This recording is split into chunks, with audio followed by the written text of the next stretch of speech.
Chào mừng các bạn trở lại với hành trình khám phá. Hôm nay, chúng ta sẽ cùng nhau bước vào thế giới của những hòn đảo hoang sơ, nơi dấu chân người dường như chưa từng xuất hiện. Những hòn đảo này không chỉ hấp dẫn bởi vẻ đẹp kỳ lạ, mà còn khiến chúng ta tò mò về những điều chưa từng được khám phá, từ rừng rậm rạp, khí hậu khắc nghiệt đến những sinh vật bí ẩn. Liệu bạn có dám đặt chân đến những vùng đất chưa ai khai phá, đối mặt với thử thách để cảm nhận sự vĩ đại của thiên nhiên? Hãy cùng mình bắt đầu hành trình này nhé! Đảo North Sentinel nằm giữa vùng biển xanh thẳm của quần đảo Andaman, là một trong những nơi biệt lập và nguy hiểm nhất hành tinh. Hòn đảo này không chỉ nổi tiếng vì sự xa xôi, mà còn bởi những bí ẩn và hiểm nguy luôn rình rập bất kỳ ai dám đặt chân tới. Từ trên cao nhìn xuống, North Sentinel như một viên ngọc lục bao giữa đại dương, được bao bọc bởi rừng rậm nguyên sinh và những bãi biển hoang sơ chưa từng bị con người khai phá. Người Sentinel, bộ tộc duy nhất sinh sống trên đảo, đã sống tách biệt với thế giới bên ngoài hàng nghìn năm. Họ là một trong những cộng đồng cuối cùng trên trái đất, hoàn toàn không tiếp xúc với nền văn minh hiện đại. Đối với họ, mọi sự xâm nhập đều là mối đe dọa, và họ sẵn sàng bảo vệ lãnh thổ bằng mọi giá, từ việc xua đuổi đến sử dụng vũ khí thô sơ như cung tên, giáo mác. Bất kỳ ai tiến gần đều bị xua đuổi hoặc tấn công dữ dội, khiến chính phủ Ấn Độ phải ban hành lệnh cấm tiếp cận đảo nghiêm ngặt. Những biển cảnh báo được dừng lên quanh đảo, nhấn mạnh rằng việc tiếp cận không chỉ nguy hiểm cho người ngoài, mà còn có thể mang lại hiểm họa cho chính người Sentinel, do nguy cơ lây nhiễm bệnh tật từ thế giới bên ngoài. Sự biệt lập tuyệt đối này biến North Sentinel thành một ẩn số lớn với thế giới hiện đại. Không ai biết chính xác có bao nhiêu người Sentinel đang sinh sống, họ tổ chức xã hội ra sao, hay những truyền thống, tín ngưỡng nào được duy trì qua bao thế hệ. Chúng ta gần như không biết gì về văn hóa, ngôn ngữ hay cuộc sống thường nhật của người Sentinel. Những gì chúng ta biết chỉ là qua những quan sát từ xa, hoặc những lần tiếp xúc hiếm hoi, đầy nguy hiểm và căng thẳng. Rừng rậm trên đảo che giấu vô vàn bí mật, từ cách họ săn bắn, hái lượm đến những nghi lễ truyền thống mà chưa ai ngoài bộ tộc từng chứng kiến. Đã có nhiều đoàn thám hiểm, nhà nghiên cứu và thậm chí cả những người tò mò cố gắng tiếp cận North Sentinel, nhưng hầu hết đều phải rút lui hoặc gặp nguy hiểm. Một số trường hợp đã phải trả giá bằng tính mạng, cho thấy sự quyết liệt của người Sentinel trong việc bảo vệ lãnh thổ. Những chuyện thám hiểm này không chỉ đối mặt với nguy cơ bị tấn công, mà còn phải vượt qua sóng lớn, rắn san hô sắc nhọn và thời tiết khắc nghiệt. Nhờ sự bảo vệ nghiêm ngặt của người Sentinel và chính phủ Ấn Độ, đảo vẫn giữ được nét nguyên sơ tuyệt đối, không dấu vết công nghệ, không nhà cửa hiện đại, không đường xá hay bất kỳ công trình nhân tạo nào. Mọi thứ trên đảo đều thuộc về tự nhiên, từ những bãi biển trắng mịn đến rừng cây cổ thụ xanh ngắt. North Sentinel không chỉ là thử thách về địa lý, mà còn là bài toán đạo đức lớn của nhân loại. Liệu chúng ta có quyền xâm phạm vào không gian sống của một nền văn hóa hoàn toàn tách biệt, chỉ để thỏa mãn sự tò mò hoặc phục vụ cho nghiên cứu? Việc tiếp xúc có thể mang lại hậu quả khôn lường, không chỉ cho người ngoài mà còn cho chính bộ tộc, khi họ chưa từng tiếp xúc với các loại bệnh tật hiện đại. Lịch sử đã ghi nhận nhiều trường hợp bi thảm khi những người ngoài cố gắng tiếp cận đảo. Từ các nhà truyền giáo, ngư dân lạc đường cho đến các nhà nghiên cứu, nhiều người đã không bao giờ trở về. Chính phủ Ấn Độ đã phải thiết lập vùng cam rộng lớn quanh đảo, không chỉ để bảo vệ người ngoài, mà còn để bảo tồn sự tồn tại độc lập của người Sentinel. Mỗi bước chân đặt lên đó đều có thể mang lại nguy hiểm cho cả hai phía, và có thể làm thay đổi mãi mãi cuộc sống của người bản địa. Chỉ một mầm bệnh nhỏ cũng có thể gây ra thảm họa cho cả bộ tộc, vốn chưa từng có miễn dịch với các bệnh hiện đại. Đó là lý do vì sao mọi nỗ lực tiếp cận đều bị lên án và ngăn chặn. Đảo North Sentinel mãi mãi là một ẩn số giữa đại dương, nơi mà con người hiện đại chỉ có thể tò mò, khao khát chứ chưa thể chạm tới. Đảo như một cánh cửa đóng kín, giữ gìn những bí mật của thời tiền sử, nơi mà thời gian dường như ngừng lại, không bị cuốn theo vòng xoáy phát triển của nhân loại. Trên thế giới, còn rất ít nơi giữ được sự biệt lập như North Sentinel. Sự tồn tại của bộ tộc Sentinel là minh chứng sống động cho đa dạng văn hóa và lịch sử tiến hóa của loài người. Họ là một phần di sản quý giá, nhắc nhở chúng ta về những giá trị cần được tôn trọng và bảo vệ. Bạn có dám thử thách bản thân để trở thành một trong số rất ít người từng chạm đến ranh giới của sự hoang sơ tuyệt đối không? Hay bạn sẽ chọn đứng từ xa, chiêm ngưỡng và tôn trọng sự bí ẩn, nguyên sơ của North Sentinel Island, hòn đảo biệt lập nguy hiểm nhất thế giới, nơi mà mọi bí mật vẫn còn nằm sâu trong rừng rậm và lòng đại dương bao la?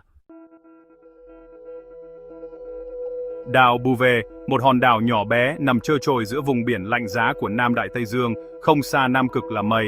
Đây là một trong những nơi cô lập nhất trên hành tinh, gần như bị lãng quên giữa đại dương bao la. Nếu nhìn trên bản đồ, đảo Bouvet chỉ là một chấm nhỏ xíu giữa biển cả mênh mông, không hề có dấu hiệu nào của sự sống con người. Khoảng cách từ đảo đến đất liền gần nhất lên tới hơn 1.600 cây số, nghĩa là bạn sẽ phải vượt qua hàng ngàn cây số biến động mới có thể đặt chân lên đây. Chính vì vậy, đảo Bouvet được mệnh danh là hòn đảo biệt lập nhất thế giới. nơi mà sự cô đơn và hoang vắng bao trùm mọi ngóc ngách. Dù thuộc chủ quyền của Na Uy từ năm 1927, đảo Bouvet vẫn là một vùng đất hoang lạnh, không có cư dân sinh sống, không có làng mạc, thậm chí không có cả những công trình tạm bợ. Mọi dấu vết của con người đều chỉ là thoáng qua, rồi nhanh chóng bị thiên nhiên khắc nghiệt xóa nhòa. Khí hậu ở đây cực kỳ khắc nghiệt, nhiệt độ quanh năm luôn ở mức đóng băng, thường xuyên có bão tuyết dữ dội và biến động mạnh, những cơn gió lạnh buốt thổi không ngừng, mang theo băng giá và tuyết phủ trắng xóa mọi thứ. Đối với con người, đây thực sự là một thử thách sinh tồn cực kỳ khó khăn. 93% diện tích đảo bị phủ kín bởi lớp băng và tuyết dày đặc quanh năm, chỉ có một số ít khu vực, chủ yếu là các đỉnh núi đá mới có thể nhô lên khỏi biển băng lạnh giá. Những đỉnh núi này như những ngọn tháp cô độc giữa đại dương băng giá, tạo nên một khung cảnh vừa hùng vĩ vừa lạnh lẽo đến rợn người. Hệ động thực vật trên đảo vô cùng nghèo nàn. Không có rừng cây, không có thâm thực vật xanh tươi, chỉ có một vài loài rêu và đỉa y nhỏ bé bám trụ trên những tảng đá lạnh giá. Sự sống chủ yếu thuộc về các loài chim biển như hai âu, mòng biển, nhện biển. Chúng bay lượn trên những vách đá phủ tuyệt, tìm kiếm thức ăn giữa biển lạnh. Ngoài ra, một số loài hải cẩu cũng chọn nơi đây làm cho nghỉ chân, chống chọi với thiên nhiên khắc nghiệt. Chúng nằm dài trên các tảng băng, chịu đựng gió lạnh và bão tuyết, tạo nên một bức tranh sinh tồn đầy khắc nghiệt. Đảo Bouvet không có cảng biển, không có nơi trú ẩn an toàn cho tàu thuyền. Mọi chuyến tàu tiếp cận đều phải vượt qua những con sóng lớn, gió mạnh và dòng hải lưu nguy hiểm. Việc đặt chân lên đảo là một thử thách lớn đối với bất kỳ ai, kể cả những nhà thám hiểm dày dặn kinh nghiệm. Các nhà khoa học chỉ có thể ở lại đảo trong thời gian rất ngắn để tiến hành nghiên cứu về khí hậu, địa chất hoặc sinh vật học. Họ phải mang theo đầy đủ thiết bị bảo hộ, lương thực và nước uống, bởi đảo Bouvet hoàn toàn không có nguồn nước ngọt tự nhiên. Trên đảo không có sông suối, không có cây xanh, chỉ có những cánh đồng băng tuyết trải dài bất tận. Mọi thứ đều lạnh lẽo, khô cằn và trơ trọi. Mặt đất ở đây chỉ là những tảng đá núi trơ trọi, xen lẫn với lớp băng tuyết dày đặc. Không gian tĩnh lặng đến mức chỉ nghe thấy tiếng gió rít và tiếng sóng vỗ vào bồ đá. Chính sự hoang vắng và bí ẩn này đã tạo nên nhiều câu chuyện kỳ bí xoay quanh đảo Bouvet. Người ta đồn rằng nơi đây từng xuất hiện những con tàu ma, những tín hiệu lạ không rõ nguồn gốc, thậm chí có giả thuyết về căn cứ bí mật của người ngoài hành tinh. Một số tàu thuyền từng phát hiện xác tàu đàm không rõ chủ nhân, hoặc nhận được tín hiệu radio bí ẩn khi đi ngang qua vùng biển này. Những câu chuyện này càng làm tăng thêm về huyền bí cho hòn đảo xa xôi. Dù chưa có bằng chứng xác thực, nhưng đảo Bouvet vẫn luôn là đề tài hấp dẫn cho những ai yêu thích khám phá và phiêu lưu. Sự cô lập tuyệt đối, khí hậu khắc nghiệt và những bí ẩn chưa lời giải khiến nơi đây trở thành một trong những địa điểm kỳ lạ nhất thế giới. Cho đến nay, tất cả những câu chuyện về đảo Bouvet vẫn chỉ là lời đồn đại, bởi không ai dám ở lại đây đủ lâu để kiểm chứng sự thật. Mọi dấu chân người đặt lên đảo đều nhanh chóng bị gió tuyệt xóa nhòa, trả lại sự tĩnh lặng tuyệt đối cho vùng đất này. Đảo Bouvet vẫn là một trong những bí ẩn lớn nhất của đại dương, nơi mà thiên nhiên hoang dã và những câu chuyện kỳ lạ hòa quyện vào nhau, thách thức trí tò mò của con người. Ở nơi tận cùng của thế giới này, dấu chân người chỉ là thoáng qua, rồi bị xóa nhòa mãi mãi bởi gió tuyết và thời gian. Đảo Bouvet, hòn đảo xa xôi, lạnh lẽo và bí ẩn nhất hành tinh. Ball's Pyramid, ngoài khơi nước Úc, nổi bật giữa đại dương với hình dạng nhọn hoắt như một tòa tháp đá khổng lồ. Đây là tàn tích của một ngọn núi lửa cổ đại, cao hơn 550 mét so với mặt nước. Không có bãi biển, không cây xanh, chỉ là những vách đá dựng đứng giữa sóng gió. Điều kiện tự nhiên cực kỳ khắc nghiệt, gió mạnh quanh năm, sóng lớn liên tục. Việc tiếp cận đảo gần như bất khả thi. Chỉ có vài đoàn leo núi mạo hiểm từng chinh phục đỉnh tháp đá này, và ai cũng phải thừa nhận, nơi đây không dành cho người bình thường. Đặc biệt, Ball's Pyramid từng phát hiện loài bồ que khổng lồ tường đã tuyệt chủng, minh chứng cho hệ sinh thái nguyên thủy. Thiên nhiên ở đây tồn tại theo cách riêng, không cần đến bàn tay con người. Tiếng gió rít, sóng vỗ và những vách đá chênh vênh tạo nên bầu không khí kỳ bí, đầy thử thách. Không ai biết chắc còn điều gì ẩn giấu bên trong những khe đá, hang động sâu hun hút của Ball's Pyramid.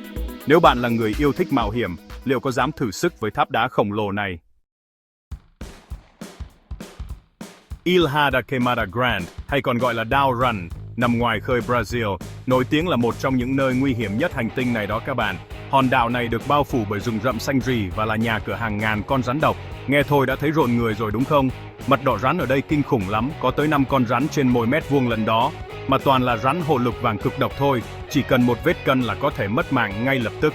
Vì quá nguy hiểm, chính phủ Brazil đã cấm tiết việc đặt chân lên đảo để đảm bảo an toàn cho cả con người lẫn hệ sinh thái độc đáo ở đây.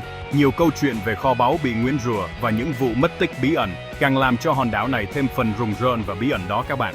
Ilha da Queimada Grande còn là nơi duy trì sự cân bằng sinh học rất đặc biệt, nơi mà ngay cả những loài chim di cư cũng khó lòng thoát khỏi những con rắn săn mới hung dữ. Các nhà khoa học từng mạo hiểm lên đảo để nghiên cứu, nhưng họ luôn phải mặc đồ bảo hộ kín mít và mang theo thuốc giải độc bên mình. Nghe thôi đã thấy đáng sợ rồi. Vậy bạn có dám thử sức với đảo rắn không? Nơi mà mỗi bước chân của bạn đều có thể là bước cuối cùng đó. Đảo Devon nằm ở vùng Bắc Cực xa xôi của Canada, là hòn đảo lớn nhất thế giới không có người sinh sống. Với diện tích khổng lồ lên tới 50 mile của Siem May, nơi đây rộng hơn cả một số quốc gia nhỏ, nhưng lại hoàn toàn vắng bóng con người. Khi nhìn từ trên cao, đảo Devon hiện lên như một vùng đất băng giá, hoang sơ và đầy bí ẩn, khiến bất cứ ai cũng phải choáng ngợp trước sự rộng lớn và lạnh lẽo của nó. Không phải ngẫu nhiên mà đảo Devon được ví như sao hoa trên trái đất.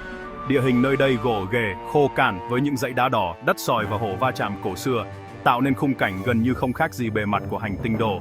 Nhiều nhà khoa học cho rằng nếu muốn tìm một nơi trên trái đất giống sao hoa nhất thì đó chính là đảo Devon. Khí hậu ở đây cực kỳ khắc nghiệt, với nhiệt độ trung bình quanh năm luôn dưới 0 độ, mùa đông kéo dài gần như suốt cả năm. Những cơn gió lạnh buốt thổi qua vùng đất tròng trải, mang theo băng tuyết phủ kín mỗi ngóc ngách. Vào mùa hè, nhiệt độ cũng chỉ nhích lên đôi chút, đủ để băng tan chảy nhẹ trên bề mặt, nhưng vẫn lạnh giá đến mức khó tin. Đất đai trên đảo gần như không thể trồng trọt, chỉ có một số loài rêu và địa y cũng coi mới có thể bám trụ, sống sót giữa điều kiện thiếu dinh dưỡng và lạnh giá. Không có cây cối cao lớn, không có động vật lớn sinh sống, đảo Devon thực sự là một sa mạc băng giá đúng nghĩa. Gió lạnh cắt da cắt thịt, những trận bão tuyết kéo dài hàng giờ, thậm chí hàng ngày, khiến việc di chuyển hay sinh sống trên đảo trở thành thử thách không nhỏ. Chỉ cần một phút lơ là, bạn có thể bị lạc giữa biển tuyết trắng xóa, mất phương hướng hoàn toàn. Chính vì những điều kiện khắc nghiệt và địa hình đặc biệt này, NASA đã chọn đảo Devon làm nơi thử nghiệm các thiết bị, robot tu hành và mô phỏng môi trường sống ngoài hành tinh. Tại đây, các nhà khoa học tiến hành các nhiệm vụ gia lập như trên sao Hoa, từ việc điều khiển robot vượt địa hình hiểm trở, đến thử nghiệm các bộ đồ không gian và xây dựng mô hình căn cứ sinh tồn. Để thực hiện các nghiên cứu này, các nhà khoa học, kỹ sư phải sống trong điều kiện tử cung tự cấp, đối mặt với nguy hiểm từ thời tiết, sự cô lập và cả những rủi ro về sức khỏe. Họ phải mang theo mọi thứ cần thiết, từ thực phẩm, nước uống đến thiết bị y tế, và luôn sẵn sàng ứng phó với mọi tình huống bất ngờ. Trên đảo không có cư dân, không có làng mạc hay công trình kiên cố nào ngoài những trạm nghiên cứu nhỏ bé, nằm rải rác giữa sa mạc băng giá mênh mông. Những cabin này là nơi trú ẩn duy nhất, giúp các nhà khoa học tránh khỏi gió lạnh và bão tuyết, đồng thời là trung tâm điều phối mọi hoạt động nghiên cứu trên đảo. Ai từng đặt chân đến đảo Devon đều trở về với những trải nghiệm không thể nào quên, cảm giác nhỏ bé, lạc lõng giữa vùng đất hoang vu, nơi mà mỗi bước đi đều là một thử thách. Nhưng cũng chính nơi đây, họ tìm thấy niềm tự hào khi vượt qua giới hạn bản thân, chinh phục thiên nhiên khắc nghiệt và góp phần vào những nghiên cứu quan trọng cho tương lai nhân loại. Nếu bạn từng mơ ước được trải nghiệm cảm giác sống trên một hành tinh khác, đảo Devon chính là lựa chọn tuyệt vời nhất trên trái đất. Tuy nhiên, nơi này không dành cho những ai yếu tim hay sợ cô đơn, bởi sự khắc nghiệt và cô lập ở đây sẽ thử thách cả thể chất lẫn tinh thần của bất kỳ ai. Đêm xuống, bầu trời trên đảo hiện lên rực rỡ với cục quang xanh tím, tạo nên khung cảnh huyền ảo như trong truyện viễn tưởng. Nhưng phía sau vẻ đẹp ấy là sự tĩnh lặng tuyệt đối, chỉ có tiếng gió rít và cái lạnh thấu xương nhắc nhở bạn rằng mình đang ở nơi tận cùng của thế giới. Bạn có dám thử sức với vùng đất băng giá, cô lập và khắc nghiệt nhất thế giới này không? Đảo Devon, nơi thử thách giới hạn của con người, nơi mà mỗi ngày sống sót là một chiến thắng và mọi trải nghiệm đều trở thành ký ức không thể phải mở. Đảo Bear hay Bjornoya nằm giữa Bắc băng dương thuộc Na Uy, là một trong những hòn đảo hoang sơ nhất vùng Bắc Cực. Đảo rộng 178 cây số vuông, không có ai ở cả, chỉ thỉnh thoảng có các nhà khoa học đến nghiên cứu thôi. Thời tiết ở đây khắc nghiệt lắm, gió thổi mạnh, sương mù dày đặc và lạnh buốt quanh năm. Địa hình thì đủ kiểu vách đá dựng đứng, đầm lầy và cả những bãi biển cát đến lạnh lẽo nữa. Đây là nhà của rất nhiều loài chim biển, gấu Bắc Cực và hai cậu đó. Cuộc sống trên đảo Bear hoàn toàn tách biệt với thế giới bên ngoài, không điện, không internet, chỉ có tiếng gió và sóng thôi. Các nhà khoa học phải tự mang theo mọi thứ cần thiết, sống trong những căn nhà nhỏ giữa đảo, luôn phải cẩn thận với gió lớn và động vật hoang dã. Đảo Bear cũng là nơi có nhiều hiện tượng tự nhiên rất đẹp, mặt trời lúc nửa đêm, cục quang rực rỡ và băng trôi lừng lờ giữa biển khơi.